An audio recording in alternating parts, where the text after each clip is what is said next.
What's up, good people? Welcome back to Four Titles, One Truth. I'm Tommie. You know I am. Yeah, that's Tommie. All right, and I'm Lance.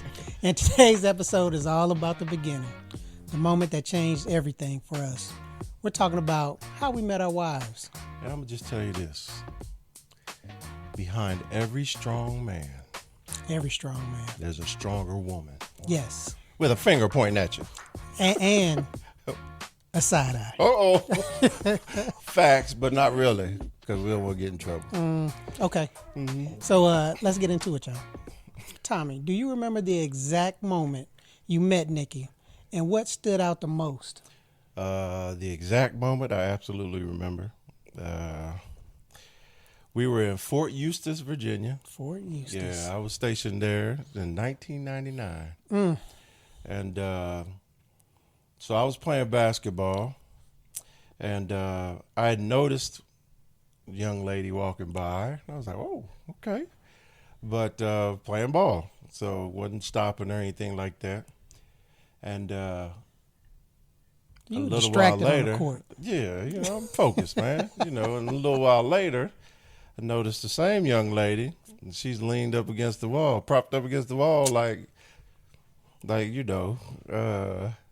with the leg up on the wall, the other leg out front, just leaning. I was like, okay, but still playing ball. Okay. And then she ended up leaving. She was gone. I was like, what in the? So I used to have a Ford Expedition. All right. Right. And it was a big dog for a big dog, you know what I mean? And it was a 97, I think. Okay. Expedition.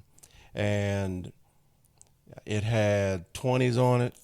It had a system in that joker, it was, I was just laid rolling. out. I was rolling. That's all I'm gonna say. I was rolling. Yep, Sergeant E5, rolling. And I had this alarm on it.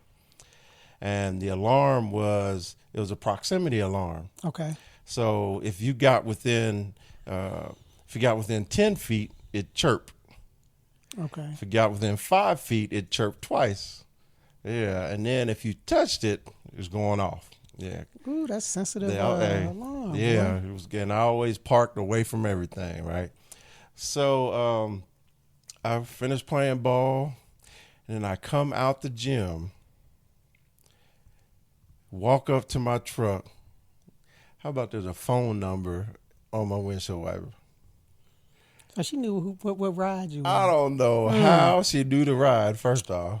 But how did she get that close to my truck without my alarm going off? That's a professional stalker. The alarm I had, it had a little, like a little remote to it. Mm-hmm. And it tells you the proximity of somebody. So nobody so the could remote get, would go absolutely. Okay.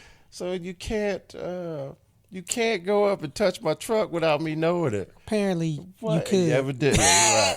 Either the one person that could, or there's a flaw in my system, but I'm coming for you. But and she left her number, and we eventually ended up talking. I had seen her again. There used to be a Thai shop on a Thai restaurant on Eustis. And then I was in line, and we saw each other then. And we ended up talking, and then we went out on a date. Okay. Went to see Gladiator, the first Gladiator, yeah. Oh, that's why when we went to Rome, seeing the Colosseum together was pretty impressive. But it was funny, because I always tell everybody she was stalking me. She says something different, but then eventually she'll come back and admit it. Not that she was stalking me, but that she was the aggressor in the situation. What stood out the most about her was the confidence, and also her sense of humor. Mm-hmm. That's important. Yeah, man. And she has a beautiful smile and a laugh that's contagious. And so that was. Hold on a second. No, I'm just fine. No, that was it. What about you and Audra? Well, ours was probably 1990 was when I first saw her. We had Howard. She was a year ahead of me. So, how long have you been at Howard before you saw her? Couple of weeks. Okay. About a couple of weeks. Okay. 2.5 weeks probably. Okay. Yeah. So it was August. So you was a stalker. No, I wasn't even stalking. Okay. I wasn't even stalking. I was while we were walking. It was because I hadn't even seen any of the. I knew the freshman guys because we all lived in the same dorm. But we were walking out the first day of PT, physical training, where we go do our exercise in the morning. So it's 6 o'clock in the morning, 5:30, 6 o'clock in the morning. So we're walking, and luckily for us, our dorm was right across the street from the track. Drew Hall, body out there, right across the street from the football field. Okay, that's where the track and all that stuff is, where we did PT. Okay. So we were walking across there, and like you could see folks already out there running around the track and stuff, and saw this lady running around the track. Her hair was all done up, looking good. I was like, ooh. And I was 2 of my boys. I said, hey, I'm gonna marry her. It's like, yeah. So we walked. And that was when I first saw her. Right. Actually, having the gumption to come up and start talking to her and stuff. That was a whole other thing. That was something else. But I saw it. I had the vision, and took me a couple of years. So you didn't talk to her on that day? Nah. Okay. Nah, I was on a mission to. I had to. Okay. Well, plus you was prove new. myself. You was new to the college. I knew to everything, and then they don't know what you call it. She'll tell you, she'll say this. She's like, "You was a freshman. Nobody ain't worried about no freshman." I was like, "Come on, man. Come on, stop it." All right. What stood out most? From just seeing her, she's just a beautiful lady. Beautiful lady, and anybody that can have their self together that early in the morning is like, okay. Working out. Yeah. So, and then since she was a year ahead, then they had different like leadership positions, and just seeing, hearing her and how she handled herself, and that was something where I was like, yeah, I could deal with that. So. Okay. So was it love at first sight, or did it take time for things to get serious? No, everything like that. You see somebody like that, it's lust at first sight. So it's not absolutely love. Hold up. Starting off. You said, I'm going to marry. Yes. How many women have you said that to? Or about? One. Good answer. I didn't know it was love. Yeah. No, I didn't know. seriously. Yeah, I didn't. No, it was. It was. It was one of those things where it was like, man, you can see yourself in that.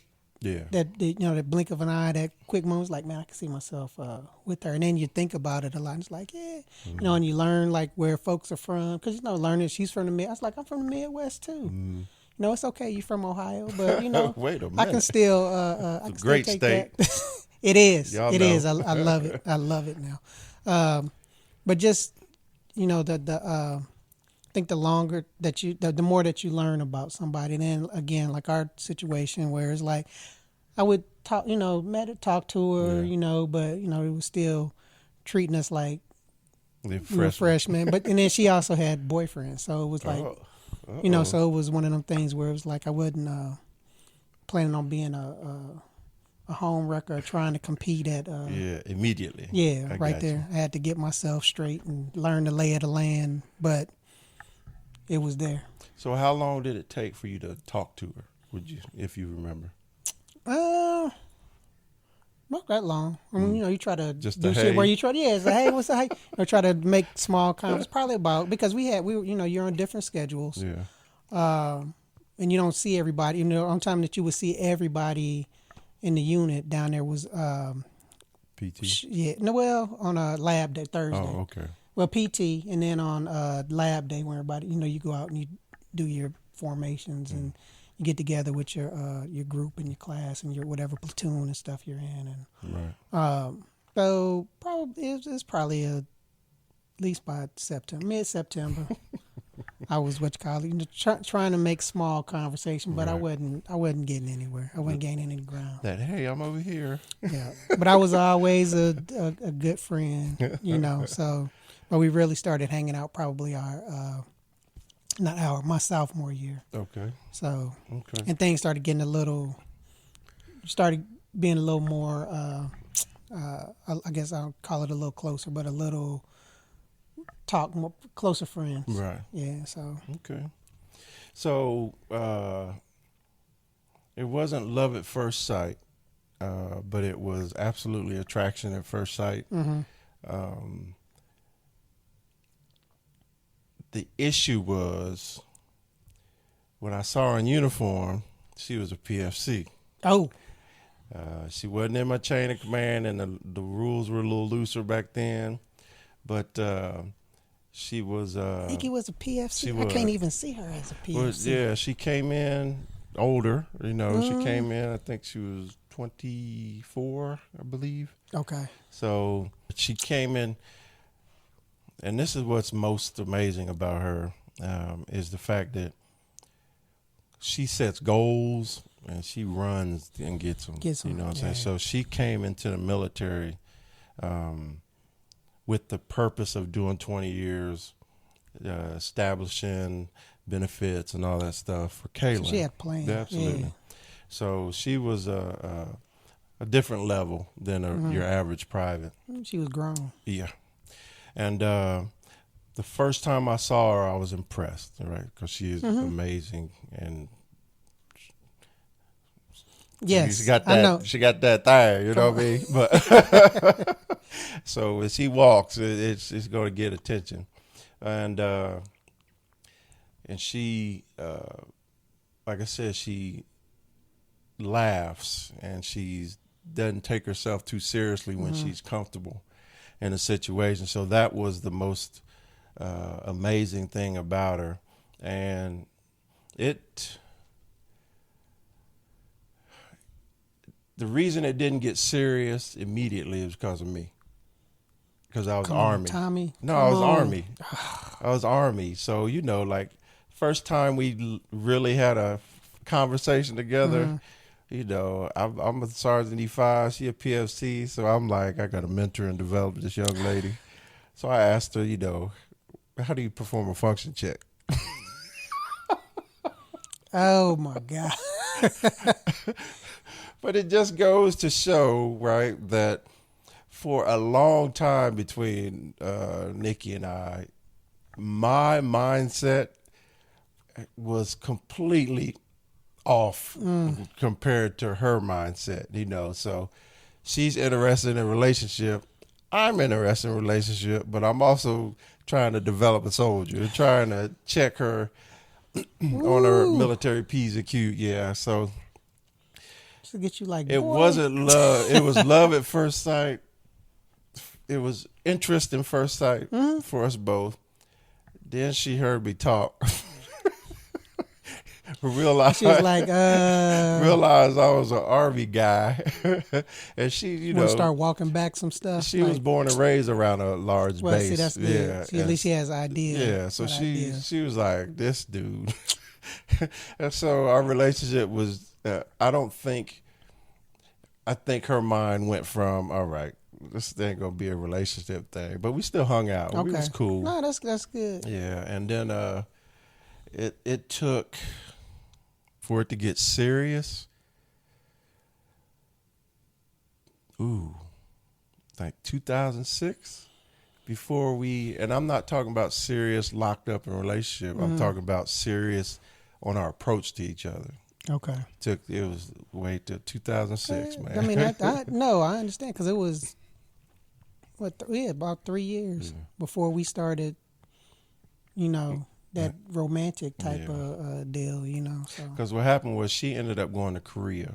Okay. And she left the base that we were at, and then she stayed in keeping contact. Yeah, a little bit. But not. It was different back then, man. It wasn't as easy as it is right, now. As a text. Or a FaceTime. Yeah, and so we just sort of fell out of communication with each other. And then reunited later. So it was pretty funny how you know, you can't help but be who you are, man. You know what I'm saying? I feel like I'm being judged right now, but it's okay. Ooh. All right. Hey, so what's one moment early on that made you realize, yep, Nikki's the one for me? I think it was, so in 2006, I'm going to tell this story. There was a website called Black People Meet.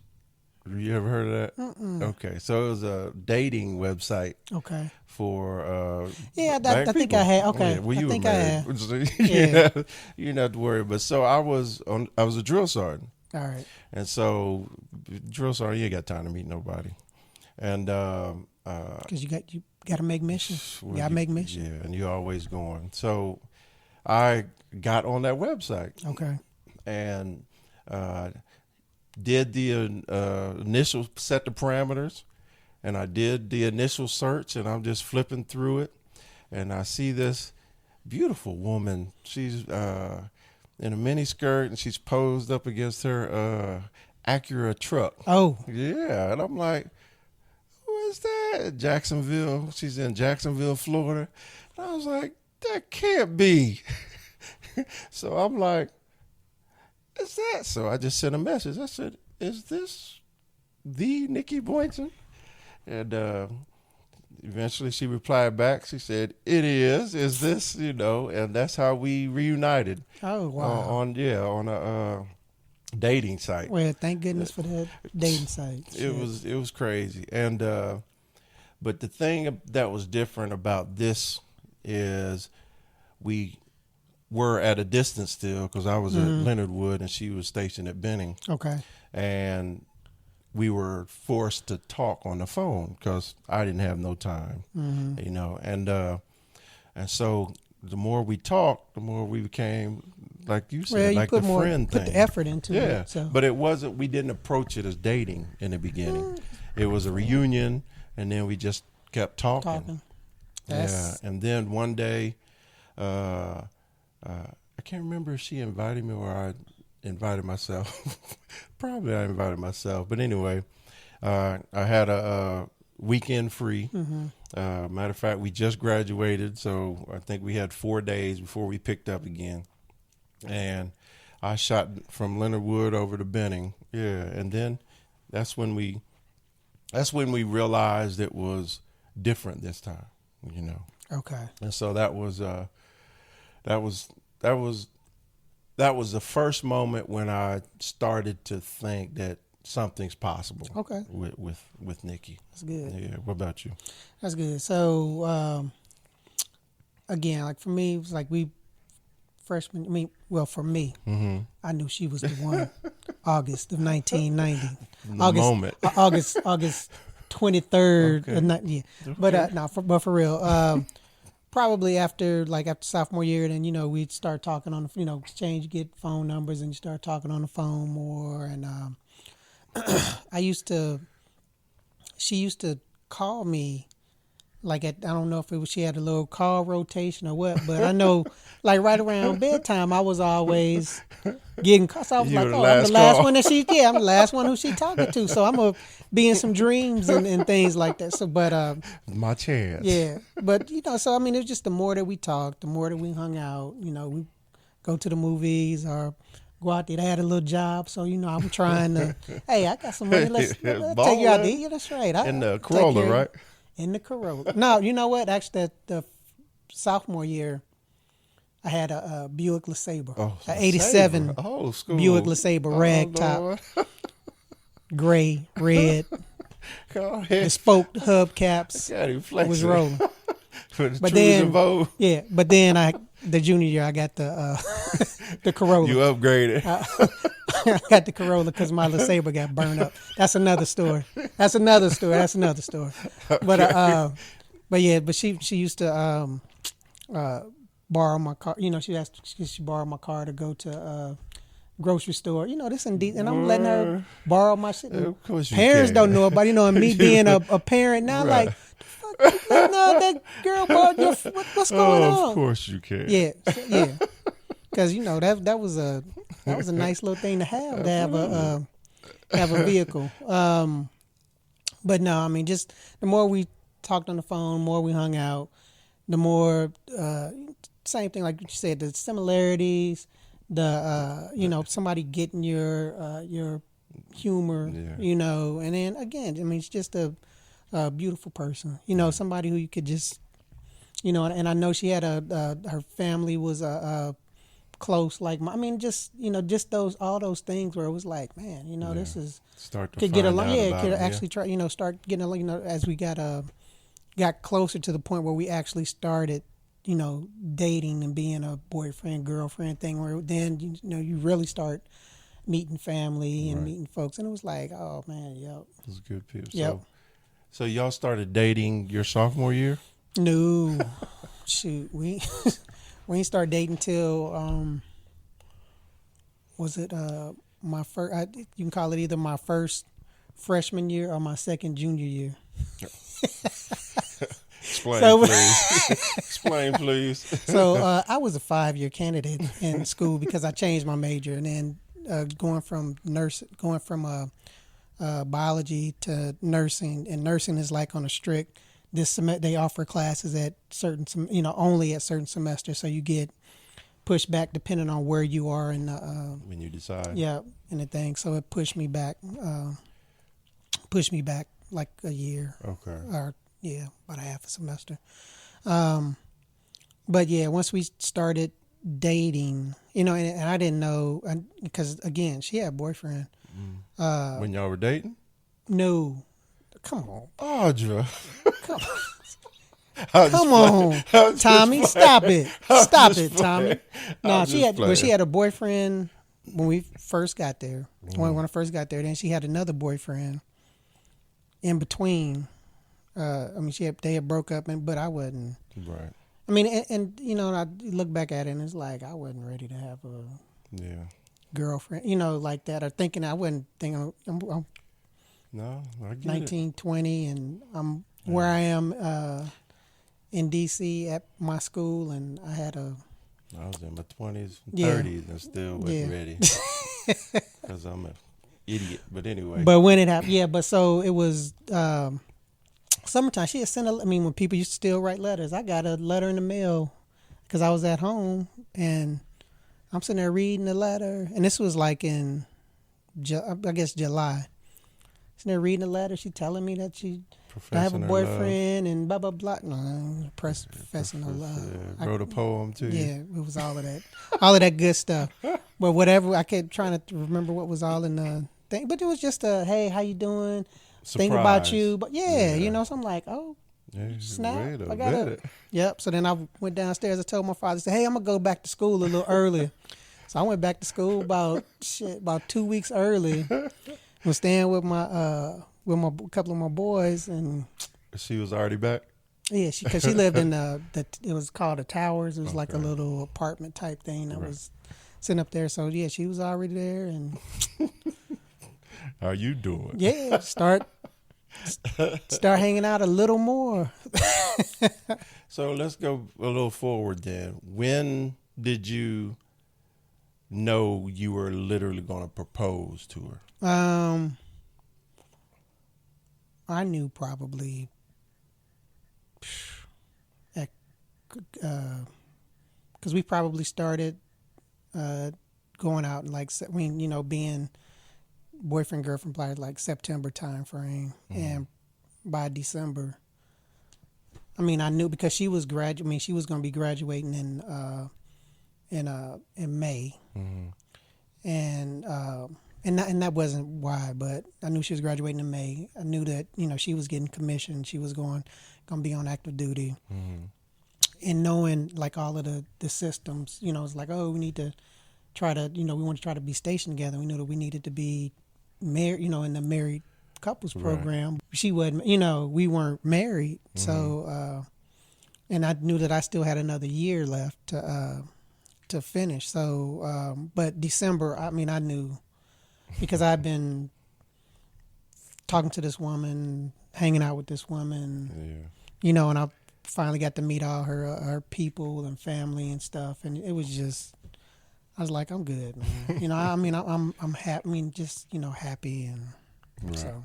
Oh, that's sweet. It took a long while, because once again, my focus was always the military, and I had been in long enough to where that was working for me, and so I wasn't as considerate of others as I should have been, and so it took a long time before we ended up getting to that place, but we were never together because we was always stationed in different places. Right. It's hard, man. It is. And so I ended up, when I left the trail in 2008, I selected my duty station, Fort Gordon. Okay. Because that's the closest I could get to Fort Benning. And because I could never get stationed on Benning. And I ended up, surprisingly, I thought I was going to go there and take a break.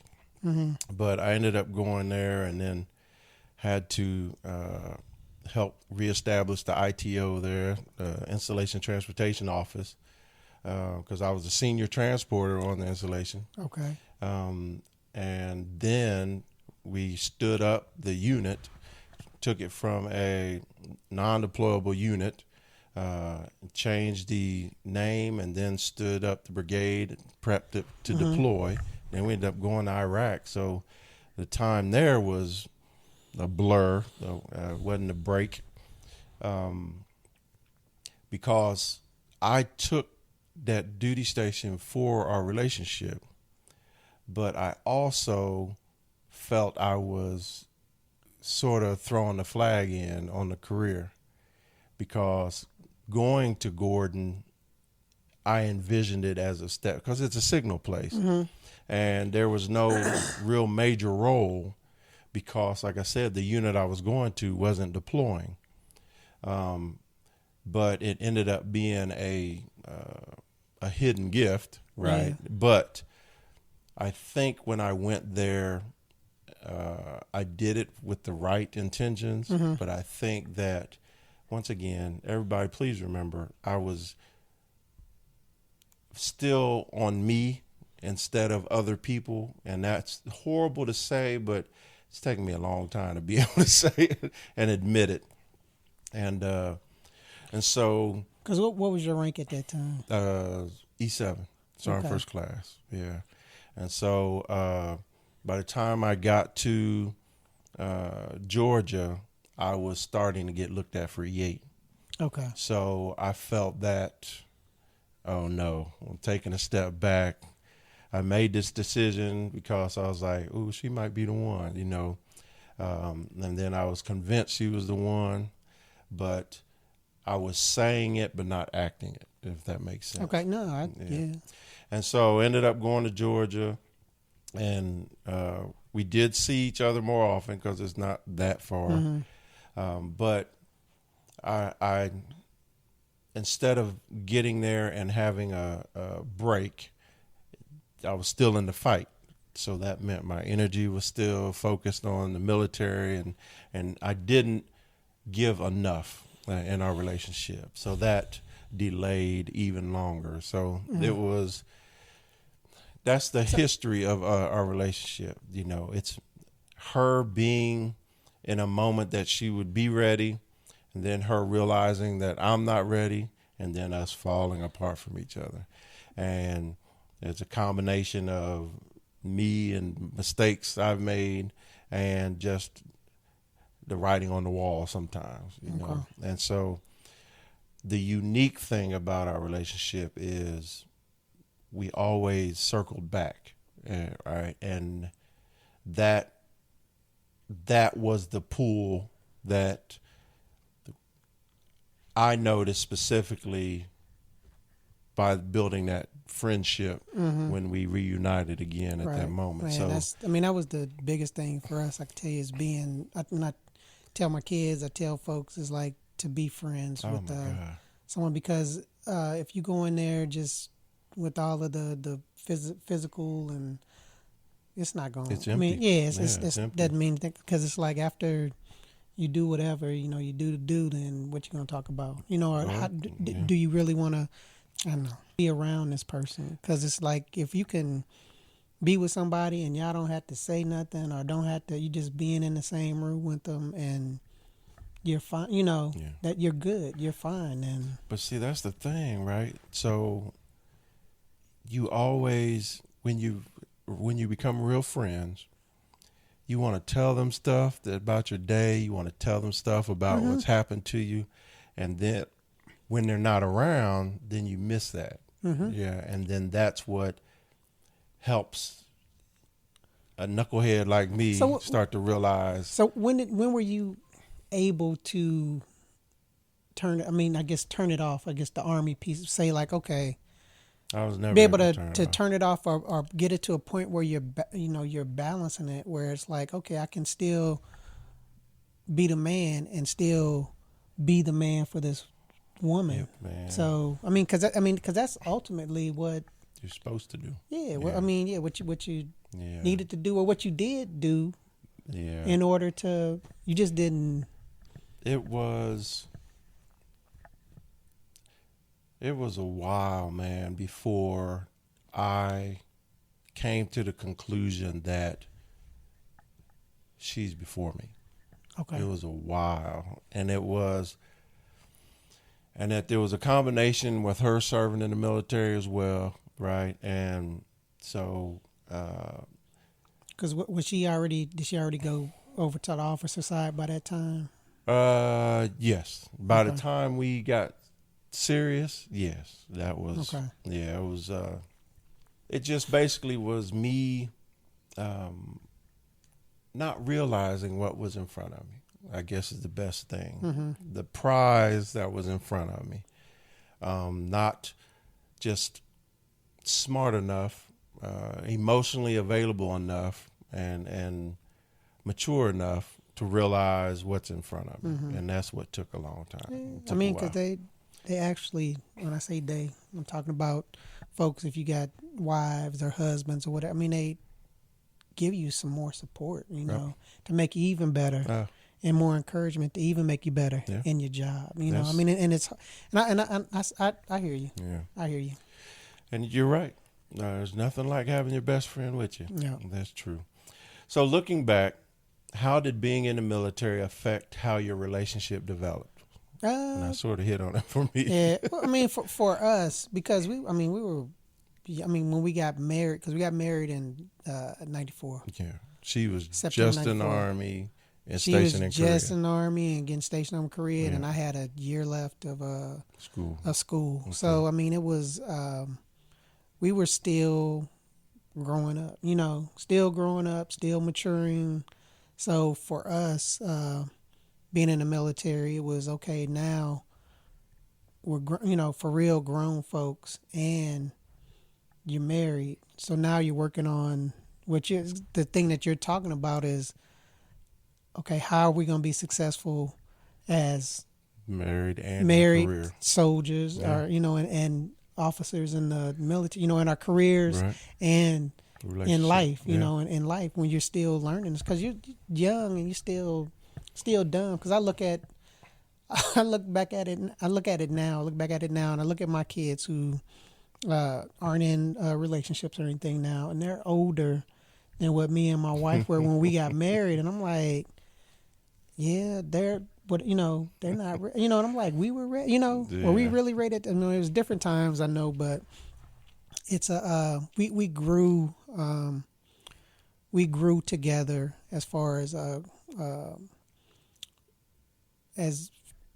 learning, that support, how to be supportive, how to, because it was one of those things where I would get upset if she was at, she's in command and at the office till whatever, or she has to go do this, and I'm getting mad. I'm like, why am I, think about it. I had to learn. It's like, why am I getting mad at that? And that's her career. That's making her better. That's adding to what she did. And that's what, and that's what we, knowing that we're both in the marriage. That's what we signed up for.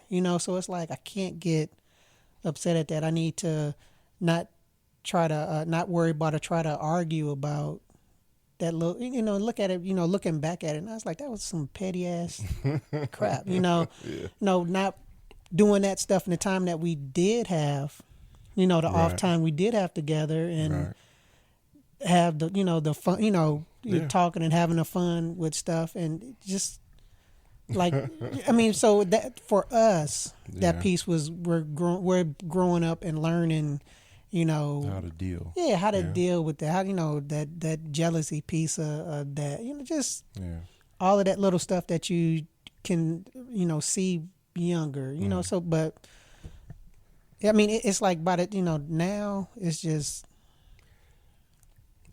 it's just a roadblock y'all got over, and now you're rolling. So it was just one of those things that you just. So sitting here thinking and listening to you talk, and talk, I was playing. Because my name is Tommie Jones. Hater. No, but so the instance that I told you that we started to date, and I'm sitting there asking her about military questions, right? I think that I always looked at her as needing my help in the military. So that's one thing. The second thing is it was never her DNA. It was her choice to be in the military. Right. It was her plan to be in the military to reach her goal to then get out and continue life. Doing it for her life goals and for her family goals. She was grown up. Yeah, right. she was grown. I joined the military because the stagnant moment, I ain't have nothing else to do. And I was like talking to my dad. He was like, you need to do something. So I joined the military. And then I found out that the military was for me. Nikki, it was always, and she said this to me, that, she was a woman first. She was, her focus was being a lady, being a woman, and then her job was being a soldier, right? And then I was soldier, on duty, off duty, first thing you wake up and all that. And that contrast, I think and this is what I meant by listening to you, I think that I took it personally that she wasn't as committed as I was, meaning I wasn't able to help her because she didn't want my help, didn't need my help. And her progression was at her rate, what she wanted to do, and she progressed. She made it always staff sergeant before, She had a plan. Absolutely. She knew what she needed to do. I know, but she's smart lady. 100% smart and beautiful. But I was not intellectually ready to accept that she's not as committed as I am, and she doesn't want it as much as I do because her goals weren't in line with mine. Yeah, thank goodness. Agreed, because we had never ended up together. Yeah, thank goodness. Two hard-headed people, And then there has to be somebody in a relationship that is not as stubborn as the other. You can't be both at the same pitch. Yeah, you and Audra are the same as far as just. And I'm glad, and I'm sure Nikki was glad to me because y'all. When I say y'all, I'm talking about Tommie and my wife. Good resources. For real, good resources, good folks to keep us on track, because it's not a lot of people who, especially for us, for me and Audra, for somebody to say, hey, you messing up, or you need to do, because a lot of folks won't do that. You need somebody that especially for that understands your job, understands what your role should be, because I know that I would tell Audra, especially when she was in charge of a lab, or if she's in charge of a donor center, or she was in command, I would have to tell her sometimes, be like, look, I'm not one of your soldiers. I don't work for you. Nikki. I don't work for you. So, let's how you bring talk that to me. back, Yeah. And it's, we would laugh about it, but it was like, I'm dead serious. Yeah. It's like, I'm not, Same. now it's like your husband Lance and my wife Audra, and we going to talk to each other and respect each other, the way that we supposed to. So, but you need somebody that, I feel, you need somebody that can, knock you off that pedestal a little bit, or straighten you up on there to keep you straight and keep you so you can move forward. Yeah, I mean, because to me, we were always like, okay, I got to uphold this Taylor name now. It's a standard. Representing. Yeah, it's that's the way we look at it. It's a standard, and this is what this is what you're gonna get if we're come to the thing, and we're a team, and this is how we're gonna help each other out. Because for us, it was. It was a plan too, because it was like, okay, this is what we need to do through the end to get to what we want in the future, in the long run, for our kids, and so it was always yep, we can do it. We talk about it, and it's like, it's it'll be hard, but it's doable. We'll make it work. So if we got stationed at different places, figure it out. Yeah, it was like you be pissed for a minute, and then it's like, okay, it's all good. It's other folks had to do work, because somebody always had it. I won't say worse, but somebody had already done it, or somebody had already, we were separated for 3 years. Somebody we know, friends had been separated for 5 years. Just stuff like that, where it was like, oh, we can do it. It's not, and we felt our relationship was strong enough to be able to take something like that. Yeah, so that we weren't gonna. I was like, I'm not going nowhere. So, and the reason I laughed earlier when you said resource is because I felt I was a resource, and I felt that a reliable resource, right? But once again, Nikki wasn't in need of that resource. And instead of just saying, I'm here when you need me, I would take offense to that.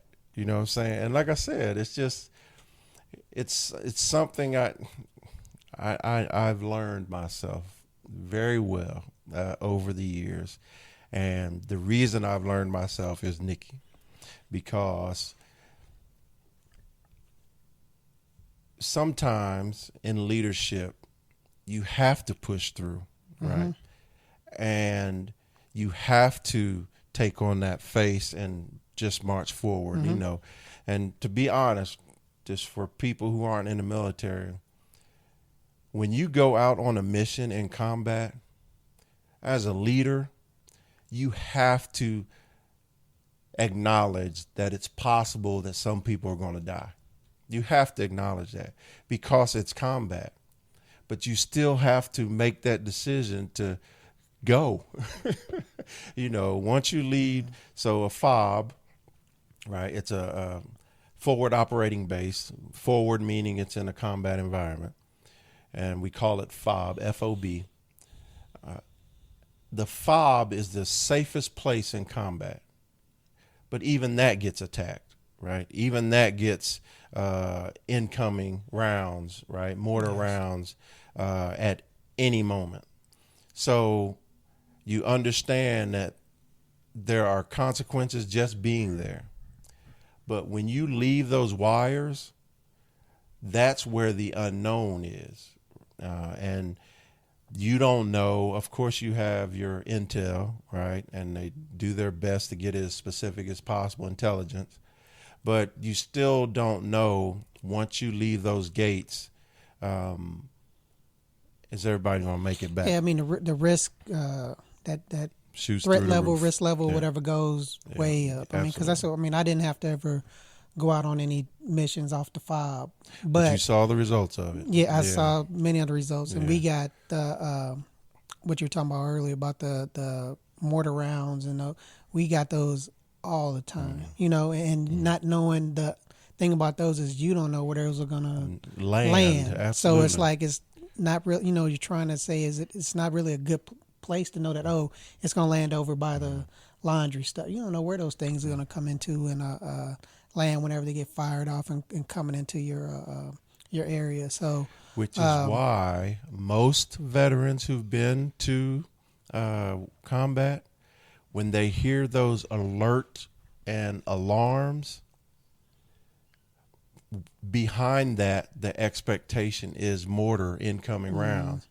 So the different alarms that are on phones or on speakers out in public or on TV shows, it used to affect me strongly. Okay. to where my unconsciously my body would react. Okay. And my heart rate would increase, and trying to stop that when you how your heart rate would realize how your heart rate would increase whenever you saw Nikki. Well, that was controlled, meaning I knew it was love. The other one was fear. But yes, you are correct. I felt I was a resource, and I felt obligated to share, but Nikki never came to the library for those resources. Right. And instead of being a mature man and understanding, I had to learn myself and realize that I was a problem. And the only reason I told that story is because that's an example of what kept us apart for years on years. I believe there was resentment in me, but also love and friendship that I had for Nikki. And eventually I figured out that I had to accept the fact that we're different people and change myself instead of forcing her to change. Yep. Because she did need those resources when she changed, but because of me and my pushback for her not doing it, then she got the hard-headed mind that I had, was like, well, yeah, I don't need you. I ain't going to ask you. Yeah, stubborn on stubborn. That's what I'm saying. And so it was a wonderful miracle that we ended up together. And so bottom line is the military got in the way of our relationship because we let it get in the way of our relationship. And specifically on me, I wasn't mature enough to not let it get in the way. Looking back, I can give excellent advice on how somebody should, if they're going to marry, how they could make it through. The problem is I didn't take that advice, and it was lessons learned that I could give it. So, and I'll just say this, the military is just like life. There are different challenges in the military when different it comes sacrifices. to marriage, right? But it's still basically the same thing. Yep. If you love somebody, then love will convince you to get out of your own way so that relationship could blossom. Yep. So, but, lessons learned, and thank the Lord that Nikki was available and open to being with me. Yeah. Well, I mean, y'all were, it sounded like y'all had at that time had established a pretty good friendship. Yeah.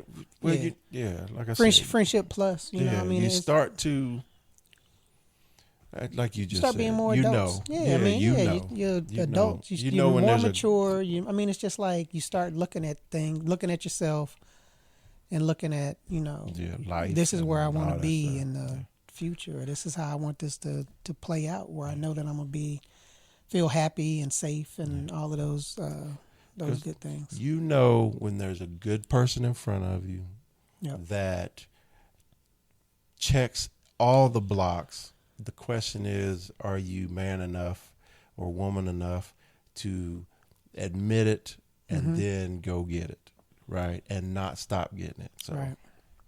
Right. So what advice would you give to someone who's thinking about starting a relationship while still in the military? So I'm going to repeat what I just said.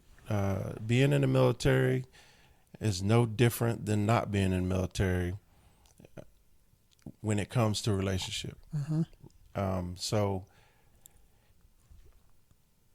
the best way, after years of lessons learned, is be honest with each other. If she's in the military then y'all have a commonality, and you can talk to each other and share how your day's going and what's going on. Yep. And she'll have an understanding of it, and that'll bring you closer together. Remember, if you're honest with her or him. Now, if she's not in the military or he's not in the military, my advice is open up to them and bring them into your job. They don't have to be subject matter experts to be able to understand what you're going through and be present. So if you're in the military, you should start by telling people how your day, telling your significant other how your day went, the good and the bad. Tell them the challenges you had. And like I said before, don't tell them the military secrets as far as top secret stuff to get you in trouble.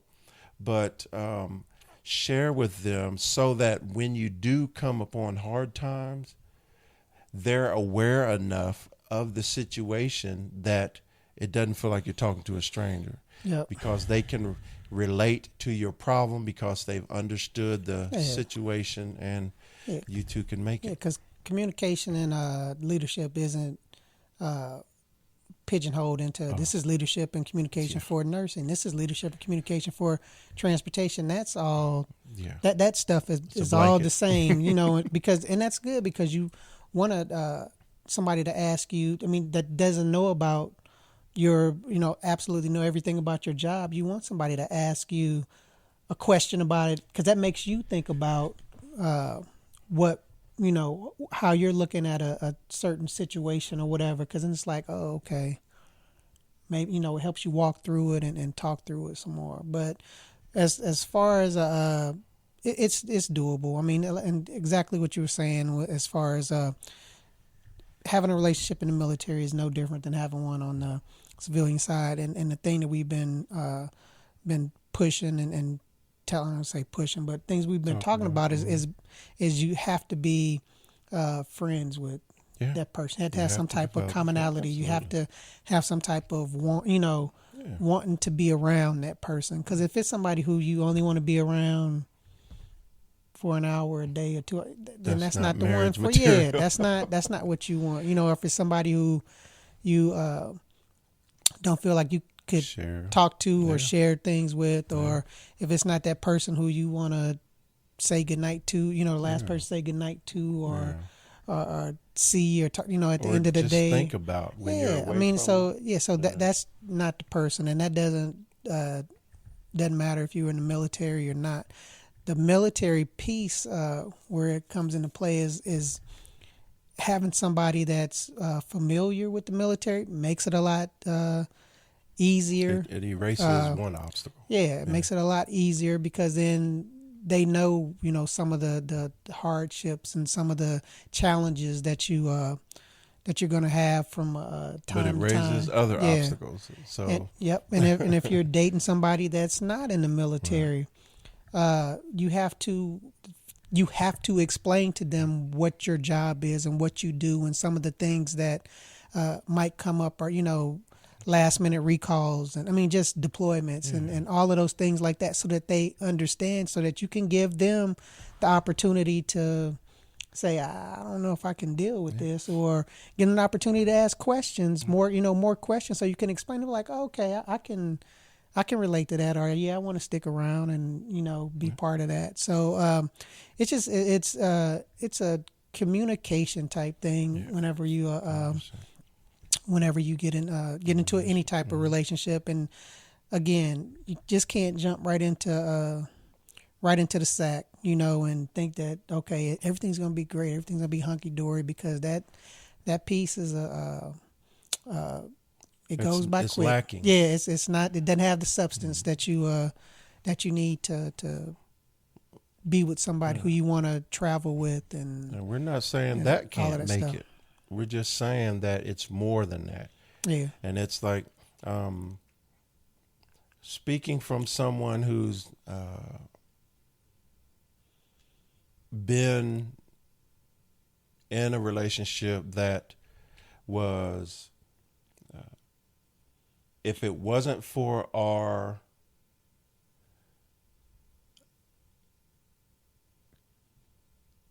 want for each other and our friendship that brought more to the table, we wouldn't have made it. You know, like I said, we broke up so many times over the years, but we always kept finding ourselves back to each other. Majority would be an email sent, just hey, you know, blah blah blah, and the next thing you know, conversation starts and we're back in it. Yeah. So I knew from the moment I met Nikki that she was unique. She was beautiful. She was physically amazing. She was intelligent. She was had a great sense of humor, and she was confident. And so that right there, I knew she was different. Over the years, I started to realize how unique that is. Yep. Right? There's just so much that once we started talking, we started to figure out there's so much in common. And like I said, if you look at a relationship as a perfect circle, the more we got to know each other, the more time we spent with each other, and the more that we got out of the way of ourselves, me specifically, the more complete the circle was. And when that circle became complete, it was years later to where I was finally aware enough to realize that, come on, you know, and but even through that, it was still, like I said, a lack of me and my relationship maturity. I was mature for a soldier. I was mature as a leader, but my relationship maturity. No, you were a professional soldier. Yeah, and it was just, I was lacking in so much. And like I said, I thank God that she was patient enough to wait, you know. That's good. So, but my advice is simple. If you really want that person and you feel they want you back and you both communicate and willing to put in the work, because relationship is hard, but marriage is 20 times harder. And then you got to make sure your spouse is willing to do that as well. You got to be able to accept and admit flaws that you may have, and again, accept. It may take years to realize you have, and they've been telling you for years. And and accept some of those. I call them the crazy box that your significant other might have. You know, you got to be able to accept those, and laugh those off, deal with it, or whatever. But that's real stuff that comes along with that other person, because you're dealing with a whole person, that. And you know what it boils down to? Accepting each other for who they are. Yep, that's it right there. Absolutely. You know what I'm saying? Because even with me, I've changed a lot, right? And I didn't change specifically for Nikki. I changed to be a better person that made me better for Nikki. And that's good. That's good that you didn't change just for her. You changed for yourself to make yourself. Because I started to realize it. That's good. I'm glad you did. That dude right there. But I'm glad you did. Whether it was an instant spark or a slow burn, relationships take real work. And in the military, they may take more patience and they may take more commitment, but we told you there's no difference. There's different roadblocks, but it still takes patience and commitment to make a relationship work. That's right. And those beginnings, those stories, they matter. They remind us of who we are before the rank, before the duty, just two people trying to figure out life and love. Yeah. And just let us know in the comments, how you met your person. or please, what you've learned from your own love story, because hey, we're learning. Everyone every is day. interesting. Everyone is interesting, and don't forget to follow us at 4 Titles 1 Truth on Instagram, on TikTok, and on YouTube. And if you like what we're doing, leave us a review and rate us. Please, it helps way more than you can imagine. That's right. We want to get better for y'all. So join us next time. So you know what we can do. What's that, man? We're going to keep the conversation going. All right, y'all. Dude. All right. Holla. Thanks, y'all. All right.